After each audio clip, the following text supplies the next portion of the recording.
Upon hearing that an announcement was about to be made, Kira hastily interjected, "There's no need for that." The officer smiled and replied, "Oh, but there is?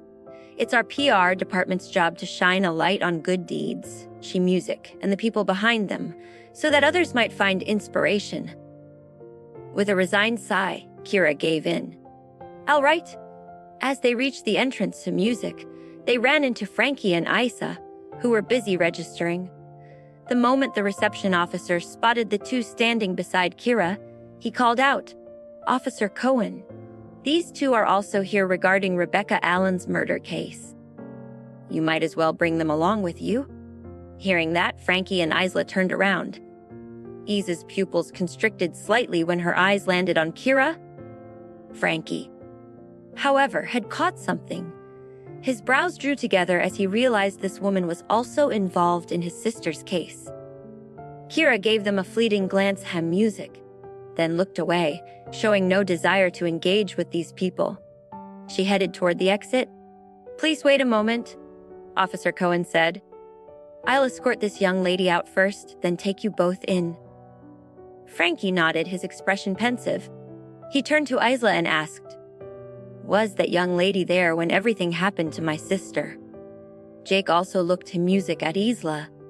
He knew how she and Frankie had met, but if Kira had also helped save Rebecca Allen, how could he possibly win Frankie over?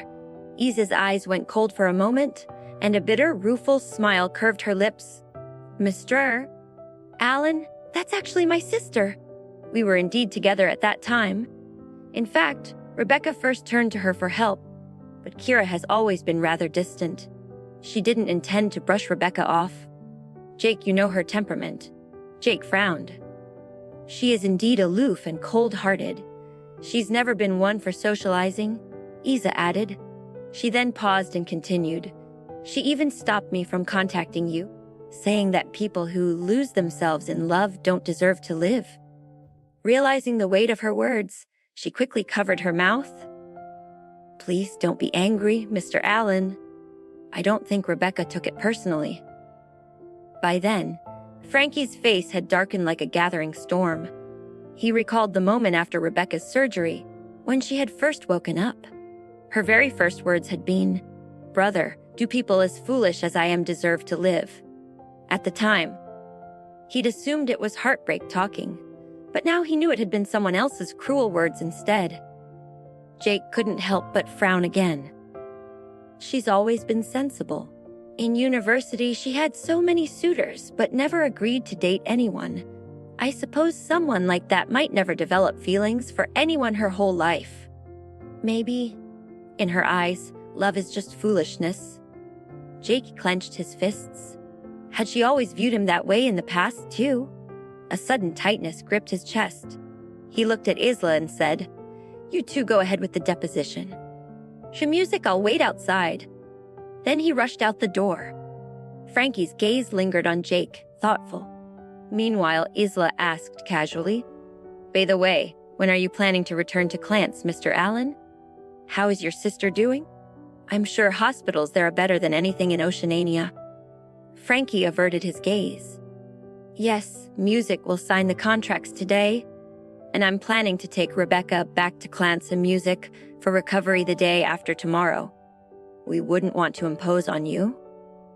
Given Kira's stubborn nature, Frankie felt safer with Rebecca farther away from her. Isa breathed out in relief.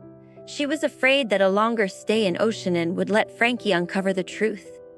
It was best he left soon. Outside the police station, Kira stood by the roadside waiting for her ride. As she did, a shadow fell beside her, and Jake's voice drifted into her ears. "Kira, I never would have guessed you were Dr. Self. But don't you realize that without substantial financial backing, launching a business is no easy feat? In the commercial world, connections, music often outweigh actual ability."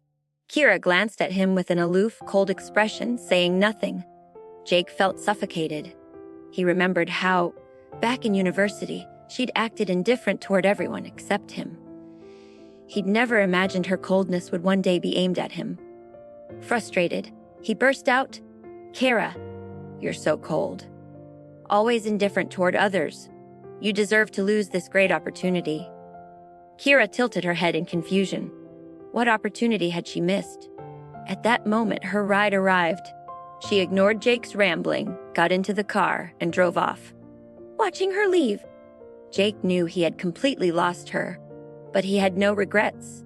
Even after discovering she was Dr. South, he had no regrets. He could never marry an illegitimate daughter. Only after a long bout of self-convincing did he finally calm down.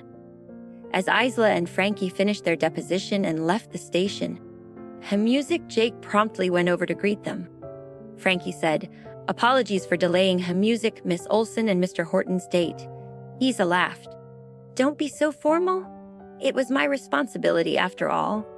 "Mr. Allen, where are you off to now?" Frankie checked the time. "I have an agreement to sign with Mr. Horton today. Once it's signed, the cooperation between our companies will be official." Hearing that, Jake immediately chimed in. "It's a pity I'm not in a higher position. Otherwise, I'd be the one signing with Mr. Allen today." Frankie's gaze froze, and then he caught Uz's words. "Jake, haven't you been promoted yet? As vice director, it would indeed be awkward for you to negotiate with Mr. Allen." Jake replied, "My uncle said he'd promote me after Music signed the contract, but he's been so busy lately that I'm afraid he might forget." Isa then turned to Frankie. "Mr. Allen, could you perhaps remind Mr. Horton when you signed the contract?" Frankie paused to think. As a seasoned businessman, Music he could easily read the subtext behind her request.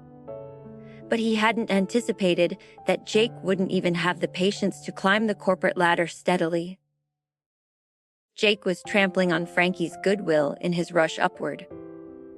Frankie took a deep breath, looked at Isla, and said, "All right." After parting ways with the two, Frankie headed to the Horton Group. The signing ceremony was a major event for both companies and was conducted with great formality. In the enormous conference room, Music they sat across from each other at the table. When Louis finished preparing the paperwork, he handed the documents to Frankie, only to notice that Frankie hadn't signed his portion yet. Louis narrowed his eyes, a chill emanating music from him. "Mr. Allen, do you have any concerns about the contract?" "There's no issue with the contract," Frankie replied calmly. However, it was agreed that young Mr. Horton would take charge of this project, yet his position is still that of vice president. Louis's face hardened. "Mr. Allen, are you trying to interfere with the Horton Group's appointments?" "Of course not. I simply find young Mr. Horton quite agreeable, and I trust Mr. Horton and Music would grant me this small favor."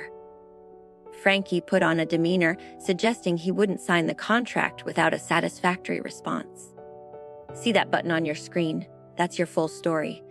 Music, tap it and download the Pocket FM app now for free.